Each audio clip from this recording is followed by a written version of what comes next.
Hello, hello. Good morning, good afternoon, good evening, depending on when you're joining me and where you're chiming in from.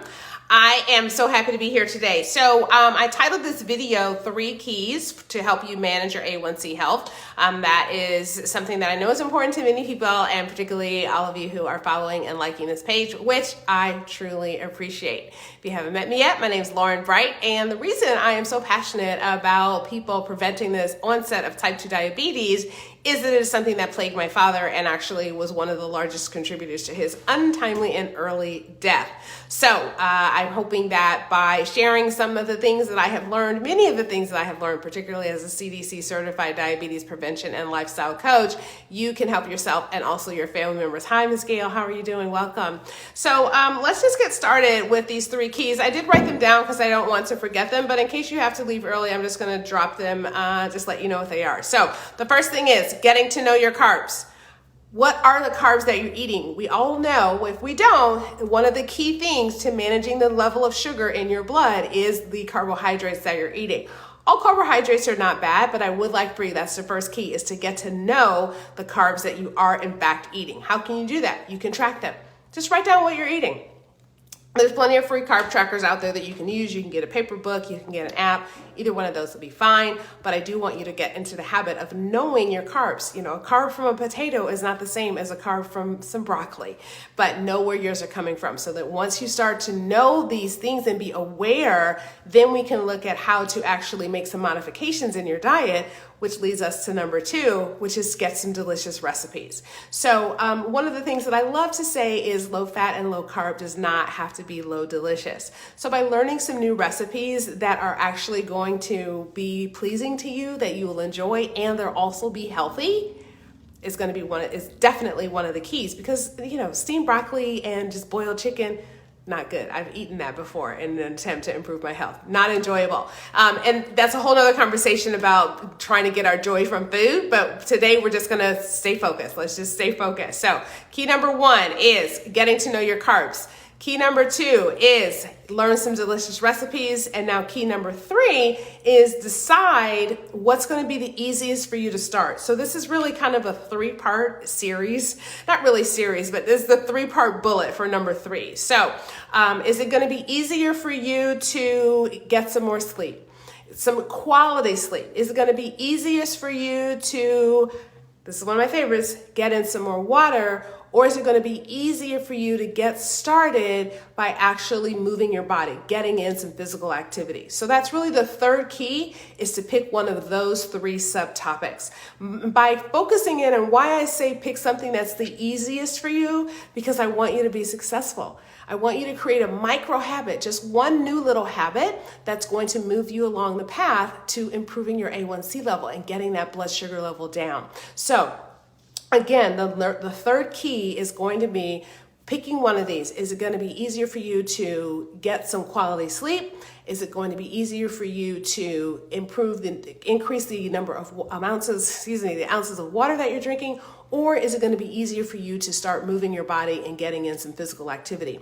Now, I'm not saying go out and do all of them. Why? Because I want you to be successful. I want you to pick one thing that's going to allow you to achieve some success, so that you're like, yay, I'm doing this. And then what's going to happen? You're going to be encouraged to try again. So think about when someone's learning how to walk. There's a kid or a baby, or not a kid, but a baby learning how to walk. What do we do when they're taking those first steps?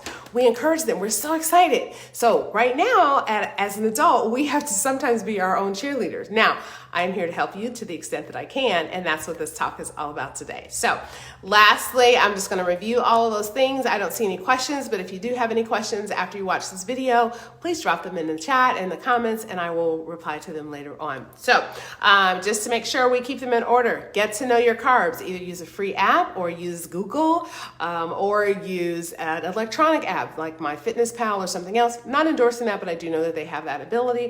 There's so many out there. We know that type 2 diabetes is something that really plagues almost 1 in 3 adults. Pre-diabetes, hi Miss Jennifer, pre-diabetes affects actually 1 in 2. So by being aware of where your carbs are coming from, that's one of your first steps. Number 2, I want you to learn some delicious recipes. I have a few on this page, and there's something you can download, and you can get some more recipes recipes. So that's the number 2 step, is start to learn some recipes so that you can start enjoying the food that you're eating and not feel like you're having to give up your joy. Again, we'll talk about how joy and food relate and how we can move past that. But for now, we're just starting baby steps.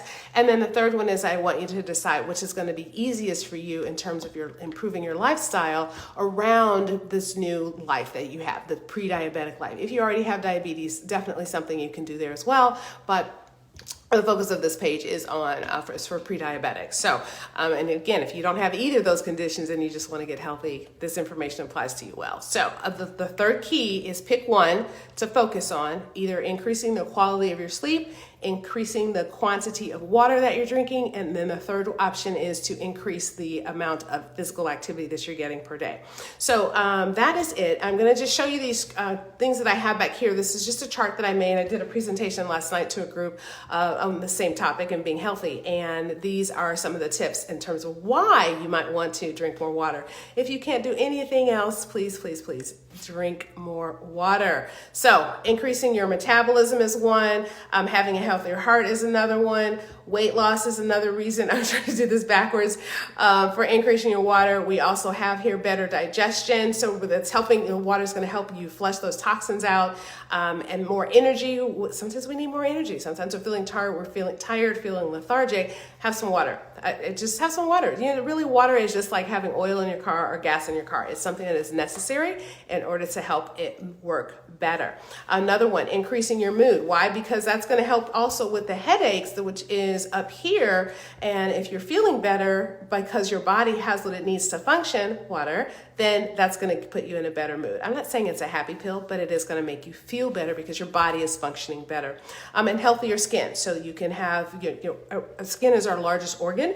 Water is necessary in order to give that appearance of health and also the feeling of health and functionality. And then lastly, as I mentioned, preventing headaches. So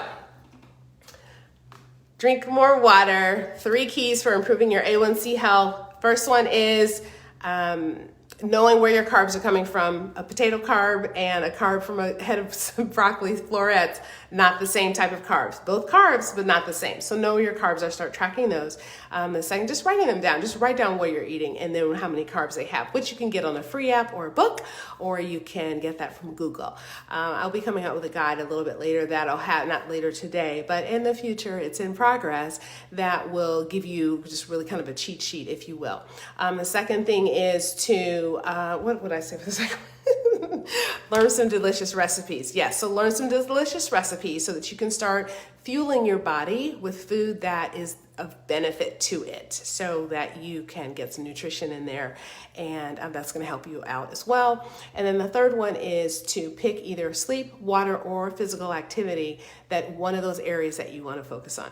That is it for today. Thank you so much for watching. It's so nice to meet you. And if you have any questions or any comments or feedback, please drop them in the comments and I will check back in and respond to those as appropriate later on. Okay, take care. Thanks for watching. Bye for now.